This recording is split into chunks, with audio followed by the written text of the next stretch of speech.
Hello प्यारे विद्यार्थियों, आप सभी को गुड मॉर्निंग।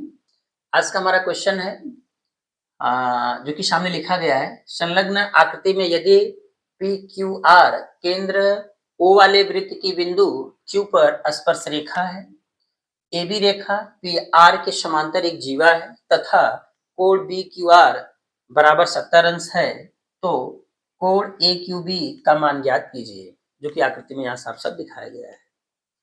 ठीक है, तो जरा देखिएगा क्वेश्चन क्या बोला है। सबसे पहले बोला है कि जो पी क्यू आर है ओ ओ ओ ओ केंद्र वाले वृत्त की बिंदु क्यू पर एक स्पर्श रेखा है। देख लो, पी क्यू आर बिंदु क्यू पर एक क्या है, स्पर्श रेखा है।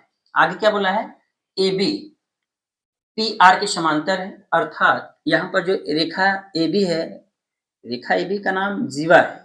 इसी जीवा को हम लोग क्या बोलेंगे, यहाँ पर रेखा ए बी बोला गया है। तो जो ए बी रेखा वो पी आर की क्या है, समांतर है। तो फिर आगे पूछा है तथा एक कोण दिया है, इसको का मान दिया है 70 अंश है। आगे बोला है कि कोण ए क्यू बी का मान निकालिए, अर्थात ए क्यू बी ये वाला मान पूछा है। ठीक है, ये वाला मान पूछा है। तो सबसे पहले देखेंगे समांतर रेखा क्या होती है। समांतर रेखा,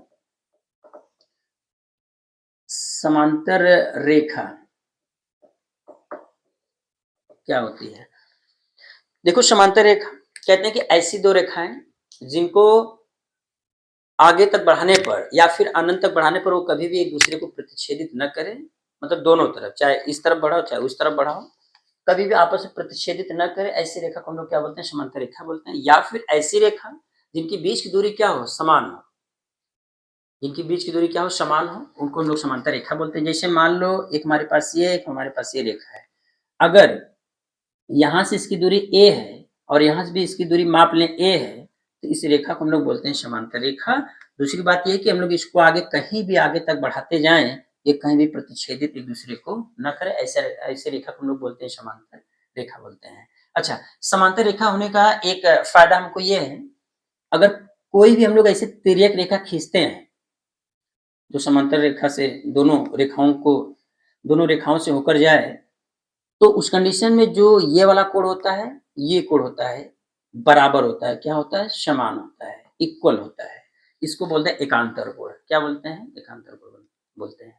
तो एकांतर कोण कहाँ मिलता है, जहां दो समांतर रेखाएं होती हैं उसमें एक तिर्यक रेखा होता है, तो ये वाला कोण और ये वाला कोण क्या कहलाता है, एकांतर कोण कहलाता है, जो कि आपस में क्या होते हैं, बराबर होते हैं।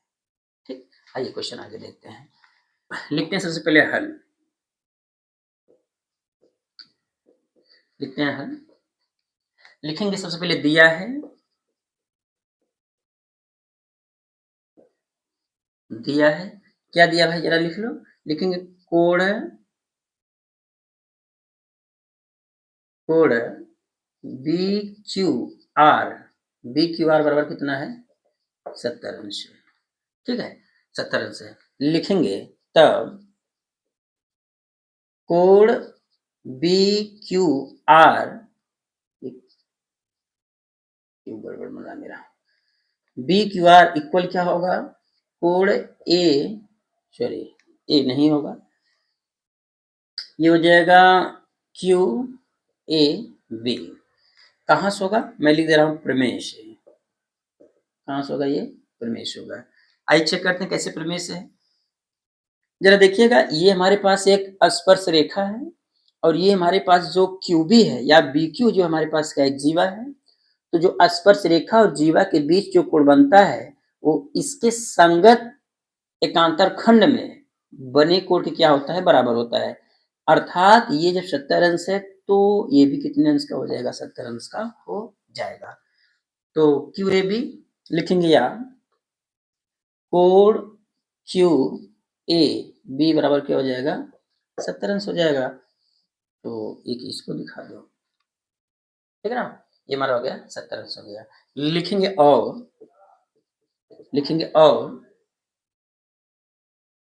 कोण बी क्यू आर इक्वल जो होगा किसके बराबर होने वाला है, कोण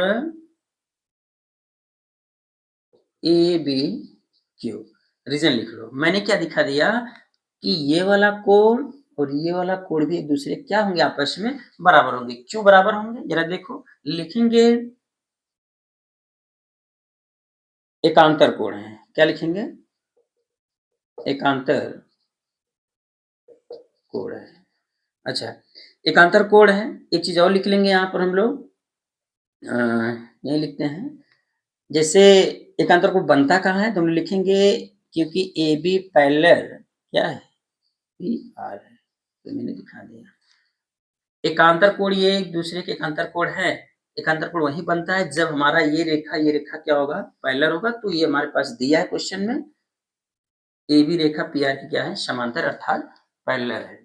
ठीक ना, तब लिखेंगे या ए बी क्यू, इसकी वैल्यू जो कोण ए बी क्यू बराबर क्या हो जाएगा, ये भी हो जाएगा 75 अंश। चलो भैया इसको भी दिखा दो। ठीक, आइए आगे देखते हैं। लिखेंगे अब ना लिखो, इसलिए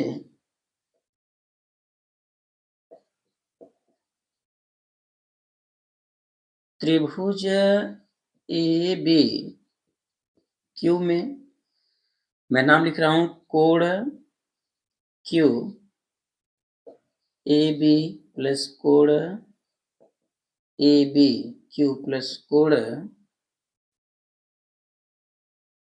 ए क्यू बी बराबर 180 अंश। 180 अंश मैंने लिख दिया। आया कहाँ से है, लिख दो, त्रिभुज के तीनों अंतःकोण का योगफल 180 अंश होता है। रीजन यहाँ लिख सकते हो, त्रिभुज के तीनों अंतःकोण का योगफल 180 अंश होता है। आगे जगह नहीं है इसलिए मैंने छोड़ दिया, आप लोग आगे लिख लीजिएगा। चलिए, ये हमारे पास 70 अंश है और ये भी हमारे पास 70 अंश है। ये हमारे पास ए क्यू बी पूछा था 180 अंश। कोण ए क्यू बी बराबर 180 अंश माइनस 140 अंश, क्योंकि 70 होगा 140, ये घटेगा आएगा। कोण ए क्यू बी बराबर कितना हो जाएगा, 40 अंश। तो ये मेरा आंसर हो गया। क्या हो गया, तो ये वैल्यू कितनी आ जाएगी, यहाँ का कितना आ जाएगा, 40 अंश आ जाएगा। ठीक है ना, ये हमारा क्वेश्चन है। ठीक है, तो ये हमारा छोटा सा क्वेश्चन था। ऐसे मान पूछेगा हमारे, चाहे 1 नंबर पूछ ले, चाहे फिर थोड़ा सा बड़े वाले क्वेश्चन पूछ ले, 2 नंबर पूछ ले। तो ठीक है, आज के लिए इतना ही, मिलते हैं हम नेक्स्ट वीडियो में। तब तक के लिए नमस्कार, टाटा, बाय बाय।